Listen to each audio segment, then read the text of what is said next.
La première chose qui sera oubliée après votre mort, c'est votre nom. Quand vous mourrez, les gens diront « Où est le corps ?» Ils ne vous appelleront pas par votre nom, car vous ne serez plus là. Quand ils prieront pour vous, ils demanderont « Où est votre corps ?» Mais ils ne parleront plus de vous comme d'une personne vivante. Quand vous serez enterré, les gens diront « Apportez le corps », mais personne ne dira votre nom. À ce moment-là, ce qui compte, c'est ce que vous avez fait dans cette vie. Ne vous laissez pas emporter par ce qui est temporaire. Votre famille, vos amis, votre argent, votre statut ou vos origines. Ces choses sont passagères. Ce qui compte vraiment, c'est votre vie après la mort avec Dieu. Le monde est petit et passager. L'endroit où nous irons après, dans l'éternité, est bien plus grand et important.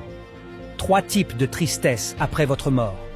1. Ceux qui ne vous connaissaient pas bien diront « Pauvre âme » et ils prieront pour que Dieu ait pitié de vous, mais rapidement, ils oublieront.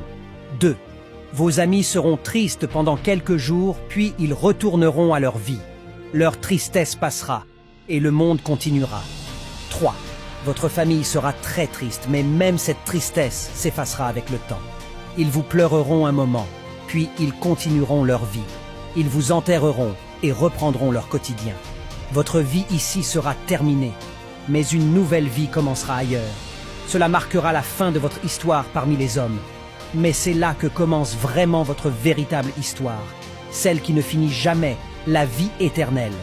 Ce que vous avez perdu, votre beauté, votre argent, votre santé, vos enfants, votre histoire sur terre, vos maisons, vos biens matériels. Mais ce que vous n'avez pas perdu, c'est votre âme. Après la mort, elle partira vers un endroit, soit avec Dieu, dans la paix éternelle, soit loin de lui, dans la souffrance. La question est donc, qu'avez-vous fait de votre vie? Avez-vous vécu comme Dieu vous l'a demandé, ou avez-vous ignoré sa volonté? Voici ce que vous devez faire pendant votre vie.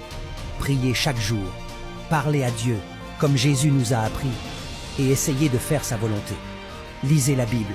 La Bible est la parole de Dieu. Elle nous guide dans la vie. Suivez l'exemple de Jésus.